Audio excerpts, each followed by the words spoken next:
Assalamualaikum warahmatullahi wabarakatuh. Perkenalkan, nama saya Sekar Alifia Ramadiva. Saya dari Fakultas Ilmu Administrasi Publik Program Studi Ilmu Perpustakaan Angkatan 2020 kelas B. NIM saya 2050307071110015. Saya absen 25. Di sini saya akan menjelaskan tentang apa, siapa, dan mengapa pustaka, informasi, ilmu perpustakaan dan informasi, serta profesi kepustakawanan itu. Apa itu kata pustaka? Kata pustaka bukan berasal dari bangsa Indonesia. Setelah ditelusuri asal-usulnya, kata pustaka sudah digunakan oleh suku-suku bangsa Persia dan sudah menyebar di negara India.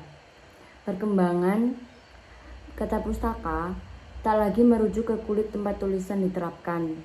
Kemudian, untuk segala bentuk kebiasaan dan produk tulisan yang baik, bermutu, dan bagus di atas media yang dapat dipindahkan secara portable dan disimpan secara teratur.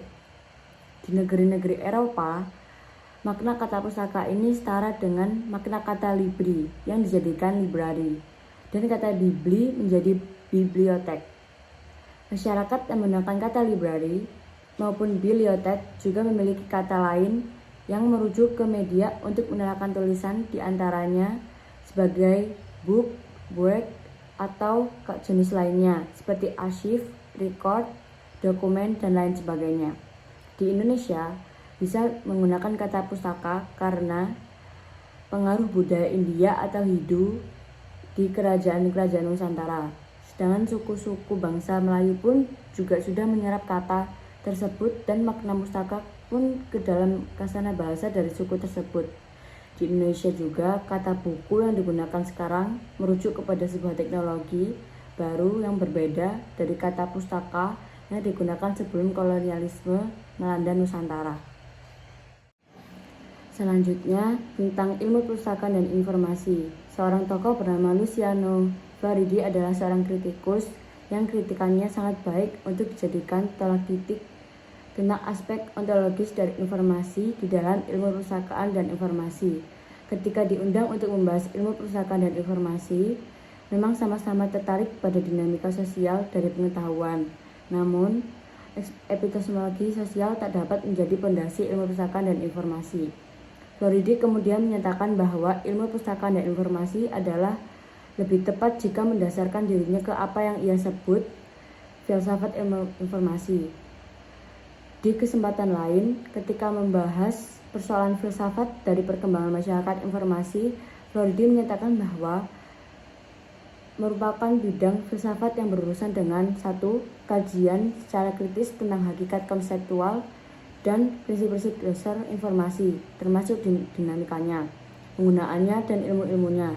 Yang kedua, pengembangan dan penerapan teori informasi dan metodologi komputasi untuk menjawab masalah-masalah filosofis.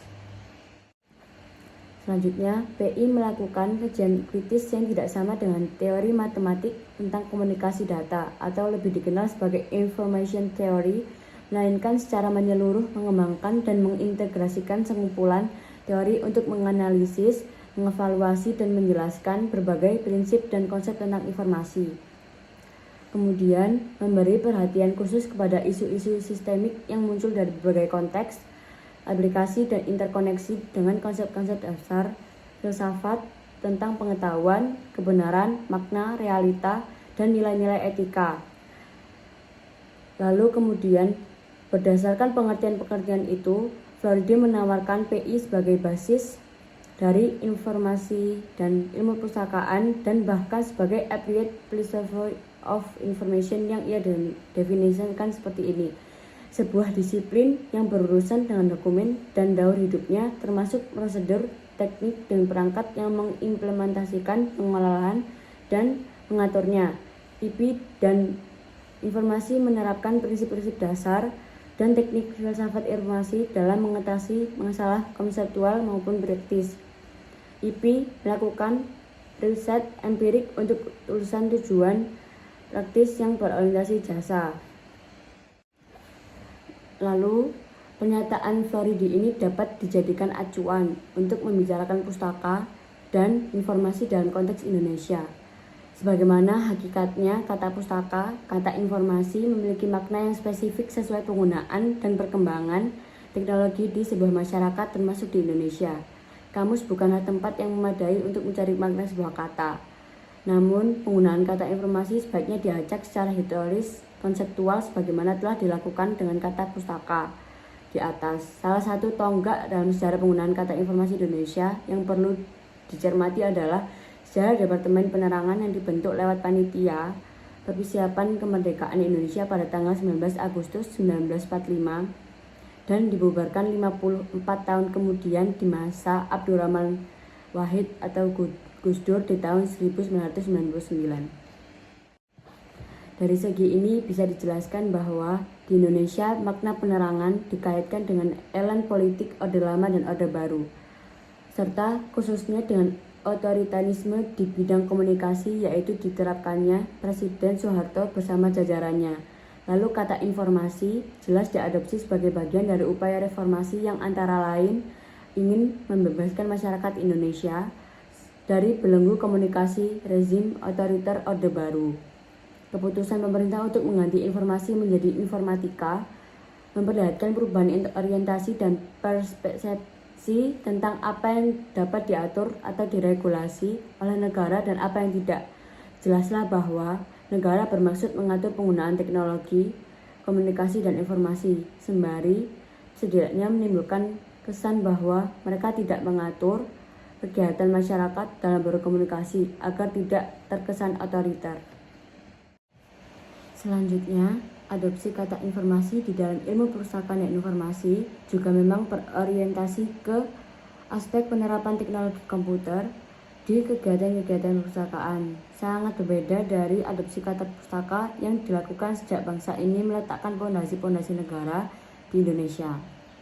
Kemudian penamaan kata dan informasi juga dianggap tepat jika universitas di Indonesia menyelenggarakan pendidikan profesional untuk pustakawan dan mengenali pentingnya pengetahuan dan keterampilan. Teknologi diajarkan kepada calon-calon pustakawan. Lebih tepatnya, kiranya dikatakan bahwa penambahan itu merupakan pengkhususan dari pustaka ketika teknologi komputer mengubah hal total karakter sarana komunikasi dan interaksi sosial di masyarakat, kemudian mempertahankan makna pustaka dan informasi sebagai sesuatu yang non-teknis juga membantu mengembangkan ilmu perpustakaan dan informasi masyarakat yang bineka seperti Indonesia.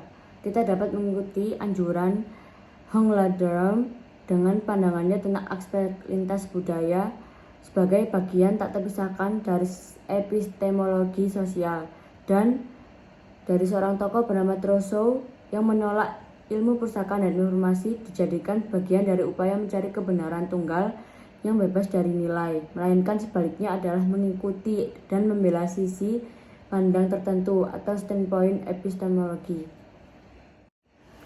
Kemudian, dalam konteks Indonesia, kajian-kajian ilmu perpustakaan dan informasi tentang pustaka dan informasi di berbagai daerah dapat menuntun praktik-praktik pustakawan dan profesi informasi pada pengakuan bahwa praktik epistemik seseorang hanyalah salah satu dari praktik orang lain yang berbeda, dan bahwa kebinekaan akhirnya merupakan keniscayaan. Pengakuan ini tidak sama dengan relativisme epistemik atau relativisme budaya.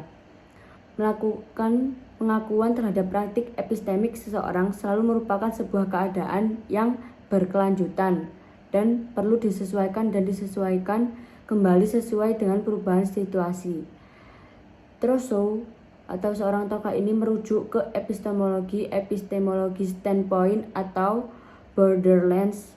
Ia menganggap bahwa pertimbangan-pertimbangan epistemologi sebaiknya didasarkan pada posisi sosiokultural atau dapat membantu perkembangan ilmu perpustakaan dan informasi di Indonesia untuk memahami bagaimana anggota masyarakat tertentu berada di posisi interior atau setidaknya secara ekonomi dan kekuasaan ketika berhadapan dengan anggota masyarakat lainnya.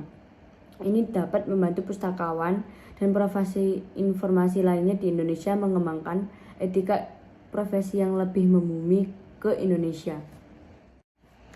Selain itu, pandangan budaya yang kritis ini akan bermuara pada kesadaran tentang keragaman budaya Indonesia, termasuk dalam praktik-praktik kepustakawanan.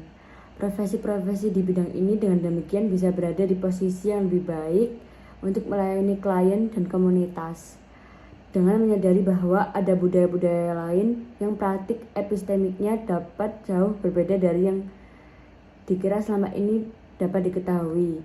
Dari segi ini, maka epistemologi sosial secara sekaligus merupakan sebuah pertimbangan empirik yang menjabarkan bagaimana pengetahuan disebarkan dan dikelola oleh masyarakat, dan pertimbangannya normatif yang berupaya mencapai kondisi optimal di mana pengetahuan seharusnya disebarkan dan diorganisasikan dengan memperhatikan perbedaan-perbedaan budaya. Konsep pustaka dan informasi di Indonesia setelah mengalami tinjauan historis kontekstual kiranya amat cocok untuk menjadi landasan ilmu perpustakaan dan informasi di negara ini dan mungkin juga di negara-negara lain dengan sejarah perkembangan yang serupa. Lalu selanjutnya saya akan menjelaskan tentang profesi informasi atau kepustakawanan itu. Kepustakawanan adalah penerapan pengetahuan hal penggunaan serta pendayagunaan buku dalam arti luas di perpustakaan serta jasa perpustakaan. Pustakawan itu sendiri bisa dianggap sebagai profesi apabila memiliki ciri-ciri profesi sebagai berikut. Memiliki badan tubuh teoritis yang membentuk dasar intelektual profesi, memberikan otonomi, melakukan kontrol atas perilaku praktisi melalui lisensi dan kode etik, dan memiliki tujuan yang dominan, serta memiliki monopoli atas praktek profesi dan memiliki asosiasi profesional. Pustakawan bisa dikatakan profesional apabila telah menjalankan tugas-tugasnya yang sesuai dengan kode etik pustakawanan yang telah ditetapkan oleh Ikatan Pustakawan Indonesia atau IPII. Kemudian pustakawan juga memiliki ciri-ciri yang sangat penting. Ada 6 ciri yang disetujui oleh banyak penulis sebagai ciri dari sebuah profesi yang sebagai berikut. Yang pertama, sebuah profesi pustakawanan mensyaratkan pelatihan ekstensif sebelum memasuki sebuah profesi. Pelatihan ini dimulai ketika seseorang yang setelah memperoleh gelar sarjana. Yang kedua, pendidikan dan pelatihan yang meliputi komponen intelektual yang signifikan. Yang ketiga, tenaga yang terlatih mampu memberikan jasa yang penting bagi masyarakat. Dengan kata lain, profesi berorientasi memberikan jasa untuk kepentingan umum daripada kepentingan sendiri. Yang keempat, adanya proses lisensi atau sertifikat. Ciri ini lazim hampir di setiap profesi. Ada pemberian lisensi atau sertifikat tidak selalu menjadikan sebuah pekerjaan menjadi profesi. Yang kelima, adanya organisasi. Hampir di semua profesi memiliki organisasi yang mengklaim mewakili anggotanya. Organisasi profesi bertujuan untuk memajukan profesi serta meningkatkan kesejahteraan anggotanya. Dan yang terakhir adalah otonomi dalam pekerjaannya. Profesi memiliki otonomi atas penyediaan jasanya. Seorang pustakawan wajib memilih etika. Menurut Suwarno, salah satu komponen penting dari perpustakaan adalah pustakawan.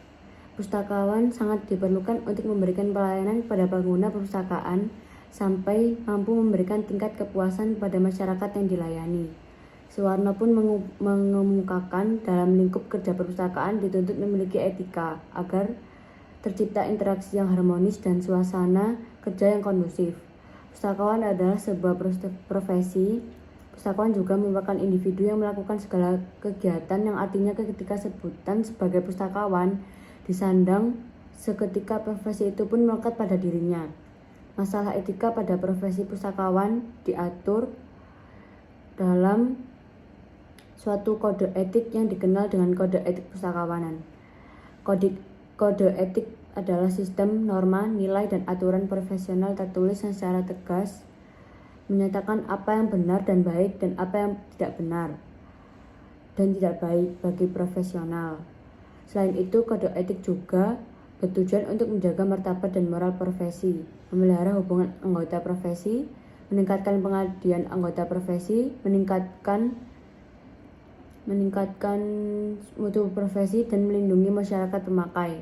Kode etik pustakawanan yang ditetapkan oleh IPI menerangkan sikap dasar yang harus dimiliki oleh pustakawan, yaitu berupaya melaksanakan tugas sesuai dengan harapan masyarakat pada umumnya dan penggunaan perpustakaan pada khususnya.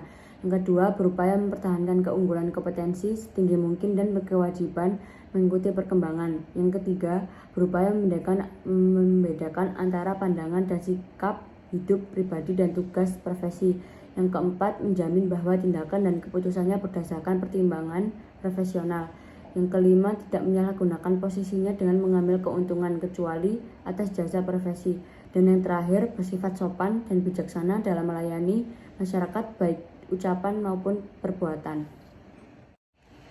Selanjutnya, kewajiban pustakawan kepada masyarakat yang dimuat dalam kode etik pustakawan yang dikeluarkan IPI antara lain: yang pertama, pustakawan menjunjung tinggi hak perorangan atas informasi.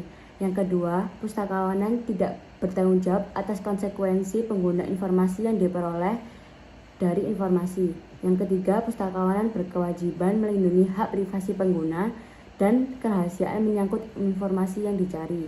Dan yang terakhir, pustakawan mengakui dan menghormati hak milik intelektual. Intinya adalah peranan pustakawanan yang utama adalah sebagai perorganisasian bahan-bahan pustaka untuk pemenuhan kebutuhan belajar mengajar dan sebagai pembimbing tentang cara-cara bagaimana menggunakan bahan pustaka untuk kepentingan belajar dan mengajar. Selain itu, pustakawan sebagai makhluk sosial juga harus mampu berkomunikasi seperti yang dijelaskan pada kode etik yang ditetapkan oleh Ikatan Pustakawan Indonesia atau IPI tahun 2006. Demikian materi yang dapat saya sampaikan. Jika banyak salah kata, mohon dimaafkan. Wassalamualaikum warahmatullahi wabarakatuh.